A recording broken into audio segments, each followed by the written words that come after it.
I am Ferdinand Marcos, and I am the President of the Republic of the Philippines. I stand today on behalf of 110 million Filipinos. Hi everyone, hello universe, it's me again. Shoutout sa inyo mga kababayan. Ayan, ito po ang activities ng ating mahal na Pangulo ngayong araw, June 29, 2026, dyan po sa Sulu. Pakinggan nyo po guys yung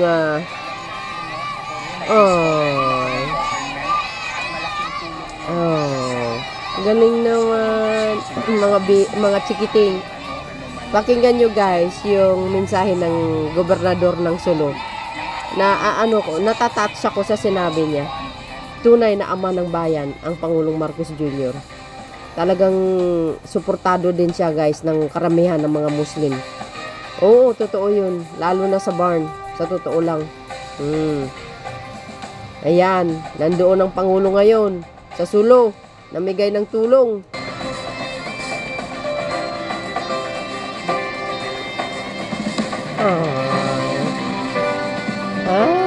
Sabi sa inyo guys di ba?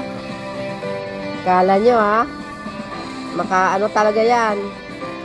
Hindi lahat ng Muslim puro Duterte. No, mali kayo. Mostly of our co-Filipinos Muslim maka Marcos yan. Tingnan nyo naman ang kanyang suporta sa kanila. Sa barn, ayan, sa Tawi-Tawi, Marawi. Ay nako, very welcome ang Pangulo doon sa totoo lang. Mga kababayan, ang Pangulo ng Republika ng Pilipinas, His Excellency Ferdinand R. Marcos Jr. Namigay.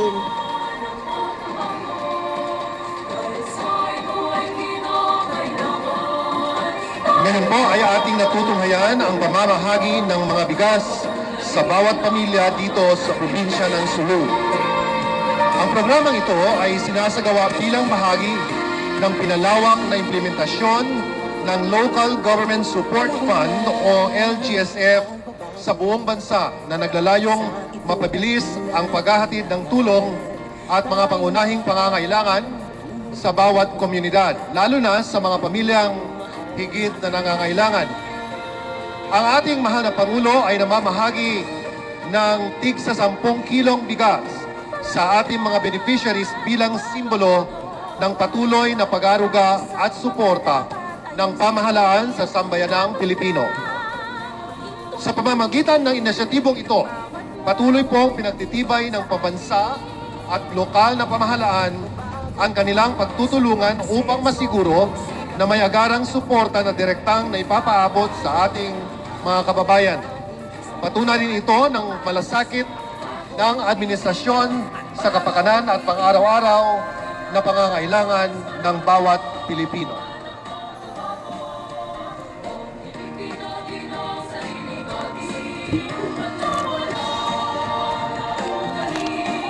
Maraming salamat po, mahal na Pangulo. Muli mga kababayan, ang Pangulo ng Republika ng Pilipinas, His Excellency Ferdinand R. Marcos Jr.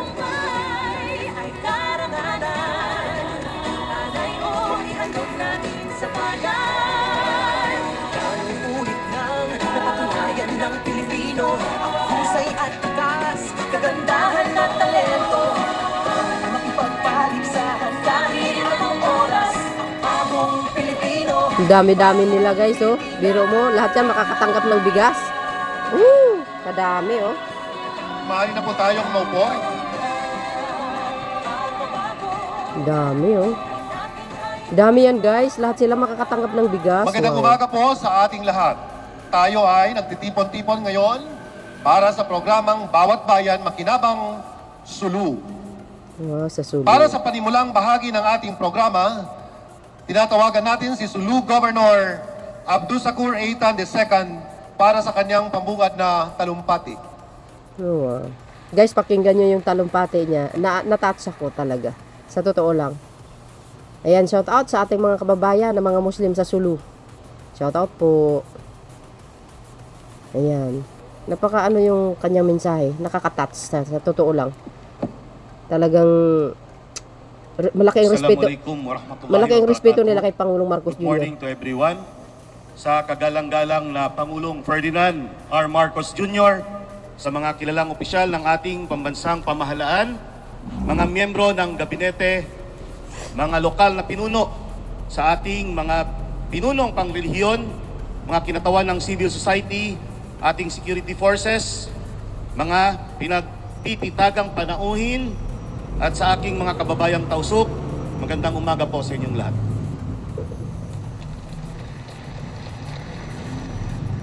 Isang napakalaking karangalan at pribilehyo ang tanggapin ng ating mahal na Pangulo, Ferdinand Romualdez Marcos Jr. dito sa lalawigan ng Sulu. Sa kabila ng inyong napakaraming trabaho at abalang schedule, mahal na Pangulo, binigyang prioridad ninyo pa rin ang pagbisita sa aming lalawigan. Ang isa sa maliit at malayong probinsya sa dulo ng Pilipinas. Ang inyong pagdating ngayong araw ay nangangahulugan ng pagmamahal sa Sulu. Ating masasaksiyan ang makasaysayang araw na ito. Itinataas natin ang sagisag ng kapayapaan. Ang ating pagbaba ng armas ng ating mga kababayang tausog ay isang matibay na patunay na ang karahasan ay hindi bahagi ng aming pang-araw-araw na pamumuhay.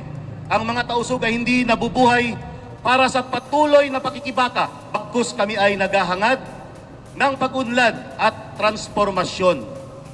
Ang pagbabagong ito ay naganap dahil ang pambansang pamahalaan ay patuloy na naglilingkod at nagbibigay ng serbisyo at pangangailangan ng aming mga kababayang tausog. Ang tausog ngayon ay hindi na katulad ng mga nagdaang panahon, sir. Ang tausog ngayon ay nabubuhay ng payapa at nagsisikap at naghahangad ng kaunlaran. Mahal na Pangulo, ang programang hatid ninyo sa amin ngayon, partikular na ang scholarship na binigay ninyo at pamamahagi ng bigas sa aming mga kababayan ay napapanahon at napakahalaga para sa mga mamamayan ng Lupa-Su.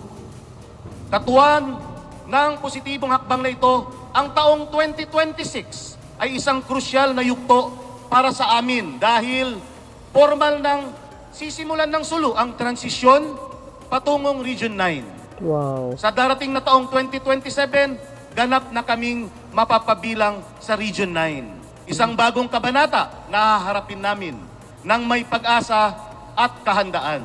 Mahal na Pangulo, ang inyong pagbisita ay higit pa sa isang opisyal na pagdalaw.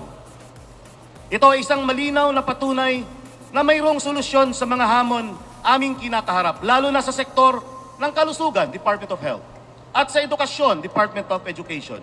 Naghatid kayo sa amin ng pag-asa. Naipakita ninyo sa aming lalawigan ang mga tausog ng aming probinsya ay kailanman hindi napapabayaan at napag-iiwanan. Gusto ko lamang po idagdag ito dahil napanood ko kayo sa social media last night. Isinulat ko lang itong gusto kong sabihin. Sir, Mr. President, gusto ko po sabihin sa inyo, napanood ko kayo sir sa social media just last night. Isinulat ko to kaninang madaling araw lamang. Gusto ko sabihin sa inyo to. Sir, Mr. President, gusto ko po sabihin sa inyo na napanood ko kayo sa social media ang inyong mensahe patungkol sa mga kabataan na nagiging biktima ng kaharasan. Tulad ng nangyaring pananaksak sa Cavite. Tulad ng nangyaring pamamaril sa Leyte ng kapwa nilang estudyante. Pagkalunod ng mga atleta dahil marahil sa kapabayaan ng mga nakatatandang nangangalaga sa kapakanan nila. Naigting ang aking damdamin. Nakikinig ako sa isang pinuno na nagsasalita hindi bilang isang presidente, kundi bilang ama ng isang bansa na nalulungkot sa mga nangyari. Mahal naming Pangulo, kung napansin ninyo, hindi lahat ng dinadatnan ninyo nagkakagulo, nagsisigawan ng mga tao, nagsiselfie, nagkakagulo.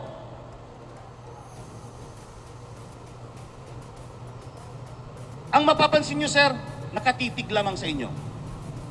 Pumapalakpak, walang nagtatakbuhan. Mahal na Pangulo, ito ay sa kadahilanan na ang tingin namin sa inyo ay hindi ordinaryo. ang tingin namin sa inyo hindi barkada.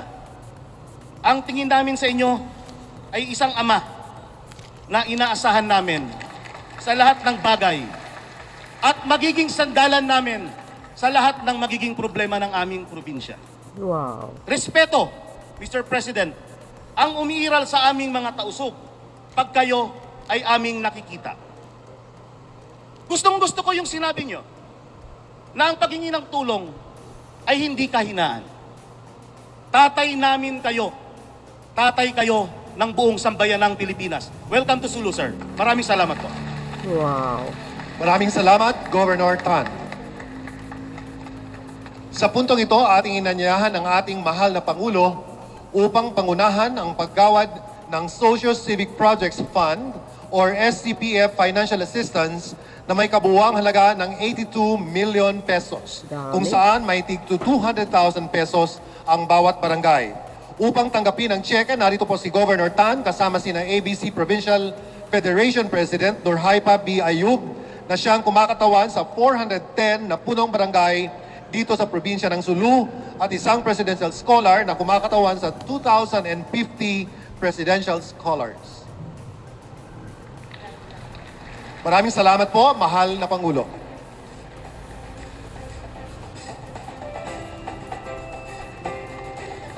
Muli, maraming salamat, mahal na Pangulo. Magandang umaga sa inyong lahat. At maraming salamat sa napakainit ng inyong salubong na ibinigay sa atin.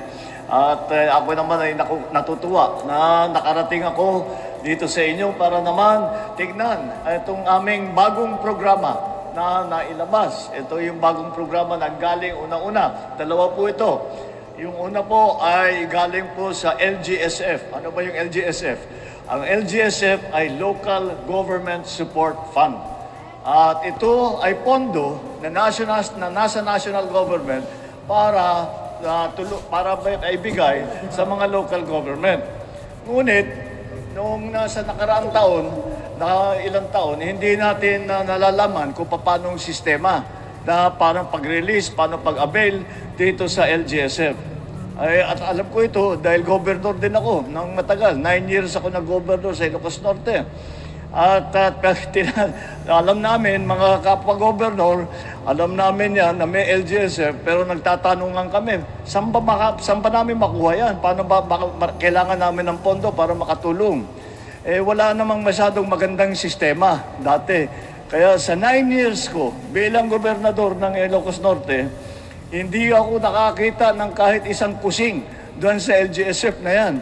Kaya sabi ko, nung ako'y naupo na bilang Pangulo, eto na ang pagkakataon ko para ayusin yung sistema na yan. Kaya ang ginawa natin, ang LGSF ay imbis na ang national government ang nag-implement. At sabi ko, ba't pa tayo ang gagawa? Nandyan na ang local government. Walang ginawa ang local government kung hindi maghanap ng mga kung anong paraan para tulungan ang taong bayan. Kaya sabihin natin sa kanila, sila na ang mag-distribute, sila na ang gumamit. Kaya yan po ang aming ginawa. At ang una namin hiningi sa ating mga local government, ito po sa mga gobernador, magbibigay tayo sa ating mga mayor. Mamaya meron pa sa mga barangay official. Pero itong LGSF, para sa ating mga lungsod, para sa ating mga municipality, para sa ating mga probinsya. At kasama dito sa pagbigay nating LGSF, ito na pag-distribute ng tig sa 10 kilo ng bigas, sako ng 10 kilong bigas, para sa doon sa mga nangangailangan. Dahil ay kumuha kami ng listahan sa ating mga local government doon sa lugar ninyo, sino ba, bigyan nyo kami ng listahan, sino ba ang nangangailangan ng tulong? Sino ba ang hindi nakakatiyak, nakakain na 3 beses sa isang araw? Dahil po, hindi ko makalimutan, nung ako'y unang umupo, na-interview po ako. At ang tanong sa akin, ano bang pangarap mo para dito sa termino mo bilang Pangulo? Nag-isip ako ng sandali at naisip ko, sabi ko, ang pangarap ko talaga, ang dream ko talaga, ay makisa na wala ng gutom na Pilipino. Kaya't lahat ng dapat na hindi nakakatiyak sa kanilang pagkain, yan ang unahin nating tulungan. Kaya't pinatibay natin ang agrikultura para maganda ang ating food supply. Pero sabi ko, kailangan natin bigyan talaga yung mga nangangailangan. Paano natin gagawin? Dati, ang dating gawi ay pupuntang mga may team na galing national government, bababa sa local government, tapos magse-survey, sino ba dito ang mga kailangan. Kako sa kanila, pag ginawa natin yan, napakatagal niyan. Kasi bawat ng team, tapos magbibigay sila ng application, tapos aakyat ulit. Alam naman natin, sabi ko, matagal na yan. Hindi, nakaalis na ako, hindi pa natin nagagawa. Kaya sabi ko, bakit pa natin gagawin ng national government? At alala ko, noong governor ako, walang ginawa ang local government executive kung hindi magbuo ng listahan, araw-araw, sino ba dito sa mga kasama natin ang kailangan ng tulong. Kaya't hindi na kailangan mag-survey. Magtanong tayo sa mayor, magtanong tayo sa gobernador. At sila'y magsasabi sa atin. At ibigay na natin sa kanila, sila nang bahala. Yung bigas tayong bumili, ibigay na natin sa kanila at sila nang bahala ang mag-distribute dahil para mas mabilis, para umabot na kagad. Kaya yan po ang naging programa natin sa LGSF. Diyan natin ginamit ang Local Government Support Fund. At ito ang mga ating benepisyaryo ay ang mga poor at saka near poor. Yung sinasabi, kung hindi natin tulungan, ay bababa sa poverty line. Sabi ko, yun ang nilalabanan natin, na hindi sila bumaba. Bago pa mangyari yan, unahan na natin. Kaya yan po ang ating ginawa. Kaya to, meron tayong tig-10 kilong sako ng bigas para sa ating mga beneficiaryo dito sa Sulu. I think mga 3,000 ang ating beneficiary para dito. At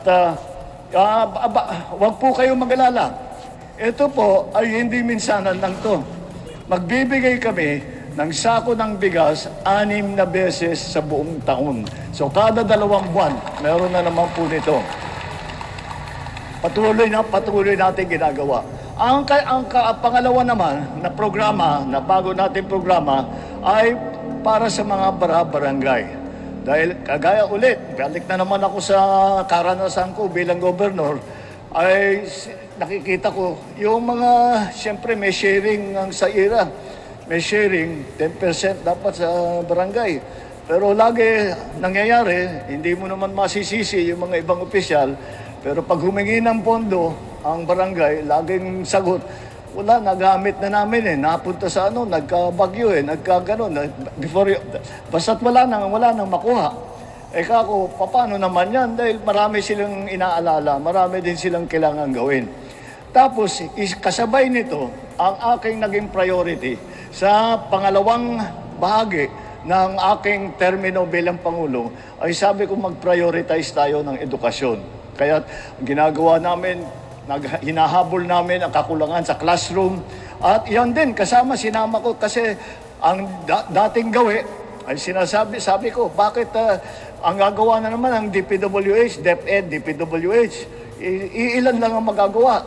Kako, ang daming local government, kaya yan by administration, hindi naman komplikado yung classroom Sabi ko, pabayaan mo na sila, ibigay natin yung pondo sa kanila, magiging maayos yan. Kasi yung simple lang na kusan, bigay natin yung plano, bigay natin yung pondo, bahala na sila by administration. Kung may savings sila, di maganda.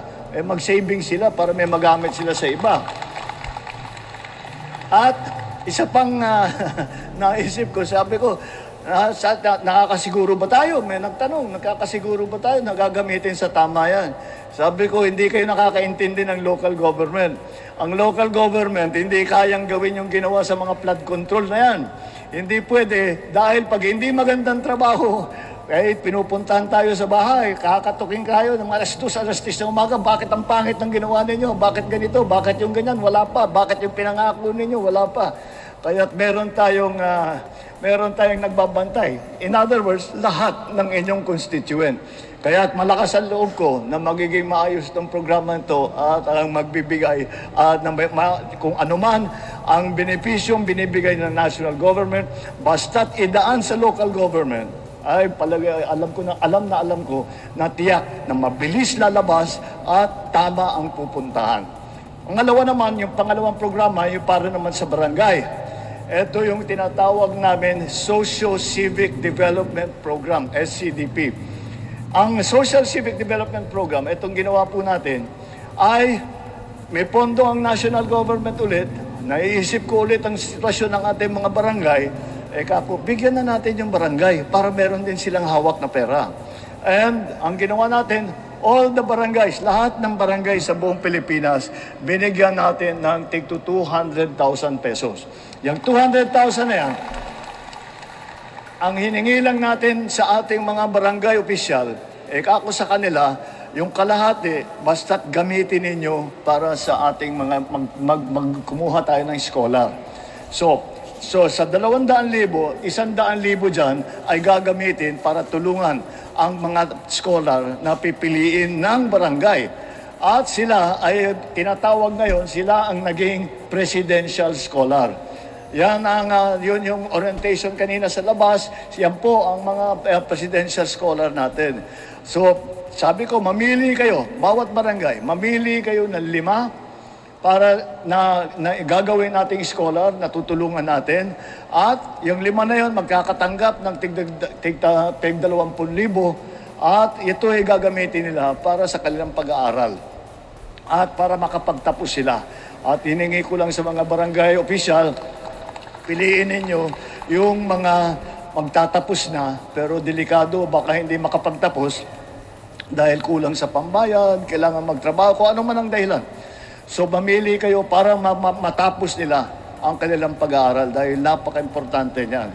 Kaya yan ang ating ginawa sa Socio-Civic Development Program.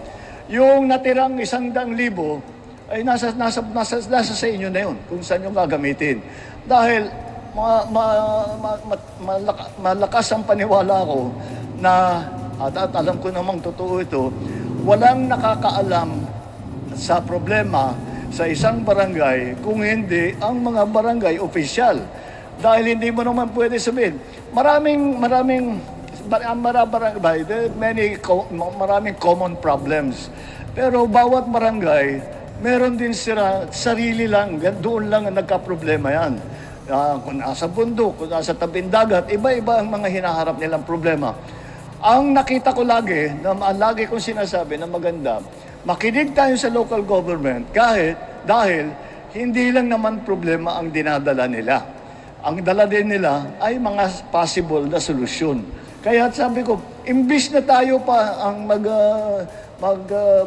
maghahanap, pupunta na naman tayo doon, titignan na naman natin ano bang kulang dito, water system, kalsada, sewage, kung ano. Ay, ba't pa natin tatanong? Bigay natin yung pondo sa kanila, bahala na sa kanila. So yung isang 100,000 na natira doon sa 200,000 ay bahala na ang mga barangay opisyal kung saan nila ilalagay. Yung mga pinuntahan namin, iba-iba. Yung iba, bigas din. Bumili rin ng bigas at namigay din ng bigas. Yung iba, bumili ng vehicle. Yung iba, may sariling programa, merong inayos ng kalsada, may ginawa na, may magtayo na nagbuo ng barangay road. Kaya yan po ay ang pagkakaisa at pagkokoordinasyon ng national at saka local government. Dahil sa aking palagay, dapat nga, dahil pinag-uusapan po natin lagi, mula pa na ako nagsimula, sabi ko, kailangan whole of government approach. Kapag may problema, hindi lang ipapasa sa isang departamento. Kailangan tignan ng buong pamahalaan. Paano natin aayusin ito? Kadalasan, ang problema, pagka nasa national ka, ang mga problema, hindi kayang ayusin ng isang department lang. Kailangan magtulungan. Kaya sabi ko, isama na natin, hindi lang mga iba't ibang department, isama na natin yung mga local government. At ako'y nakakatiyak, basta tuloy-tuloy ang magandang na koordinasyon natin, magandang pag-uugnay ng national at saka local, marami tayong gagawin. Kaya, at itong yung pondo na yan, itong LGSF, at saka yung Social Civic Development Program, ay sinasabi ko sa ating mga leader, ay ayusin natin, gawin natin na maganda ito At kung maayos at magandang ang resulta nitong programa nito dito sa 2026, titiyakin ko na sa 2027, mas malaki pa ang maibibigay natin para sa ating mga kababayan. Kaya po patuloy lang po at tinitignan po natin, alam naman natin na mula nung nagkagera sa Iran, sa Middle East, ang daming naging problema, nagtaasan ang presyo, medyo nagbababa na ng kaunti, pero kahit papano, meron pa rin naghihirap. Kaya asahan ninyo, andito ang inyong pamahalaan, nandito kami lahat, at kami ay hindi lang nag-uutos sa inyo kung ano yung gagawin ninyo. Kami ay nakikinig din sa inyo kung ano ang pangangailangan ninyo. Kaya pagka meron kayo talagang problema, ay wag kayo magdalawang isip. Lumapit kayo sa mga local government official. Lumapit kayo sa mga national agency kung anong pangangailangan. Kung kayang gawin ng ating pamahalaan, alam ko sa lokal, kung kaya nilang gagawin. Kami naman sa national, kapag meron kayong lilinapit sa amin na kaya namin ayusin, kung akaya natin gawin, asahan ninyo na gagawin natin yan. Hanggat maaari, kami ay gagawin namin lahat para tulungan kayo. Asahan ninyo, laging nandito, laging kasama ninyo, laging katabi ninyo ang inyong pamahalaan. Hindi kayo kinakalimutan, hindi kayo binabaliwala, kung hindi kayo ang gitna, kayo ang sentro ng lahat ng aming ginagawa.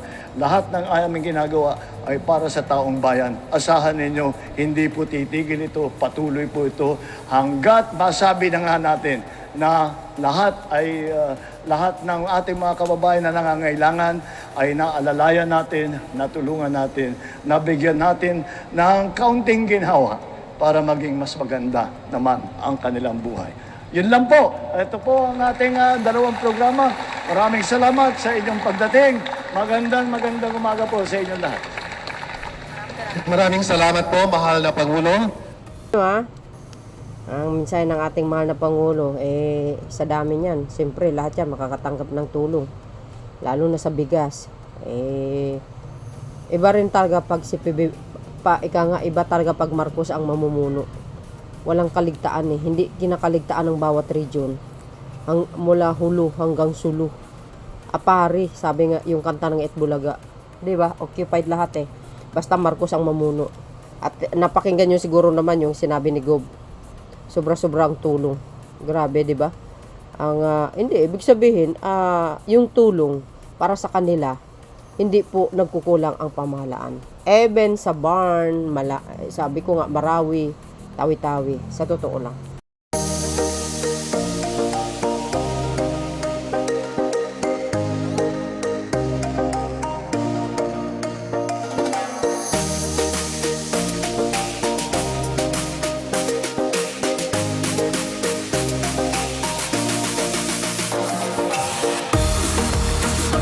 First and foremost, I would like to express my heartfelt gratitude to the President. I'm really thankful that I am one of the scholar.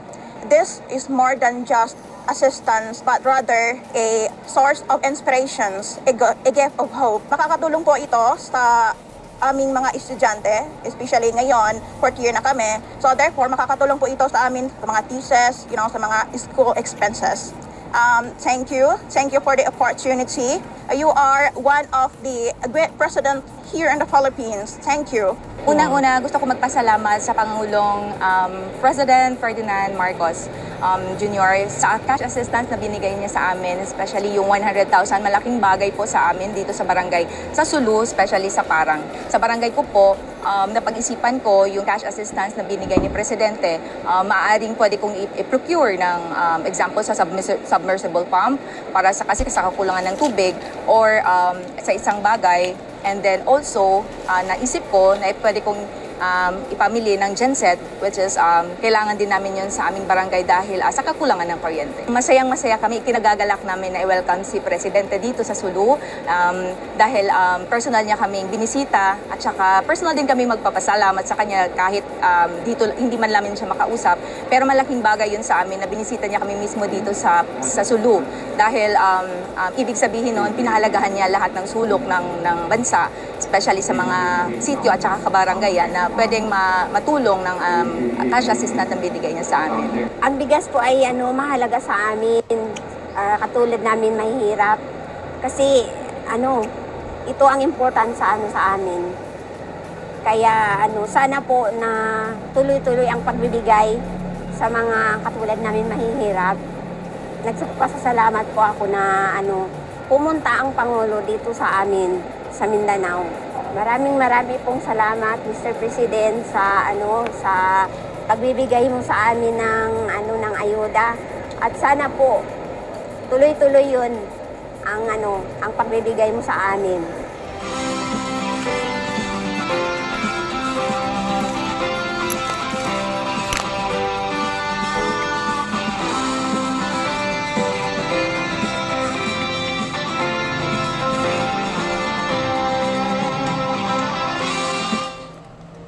Narinig nyo naman siguro yung talumpati, yung statement ng ating mahal na Pangulo at yung ating mga kababayan na sobrang pagpapasalamat sa ating mahal na Pangulo talaga.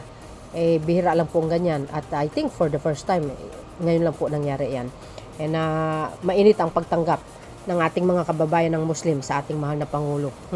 Ang Pangulo natin, very hands-on po yan, hindi po nagpabaya, lalo na po sa Barn, Marawi, Tawi-Tawi, basta yung mga kapwa nating mga Muslim, talaga namang ang Pangulo hindi niya po kinakaligtaan.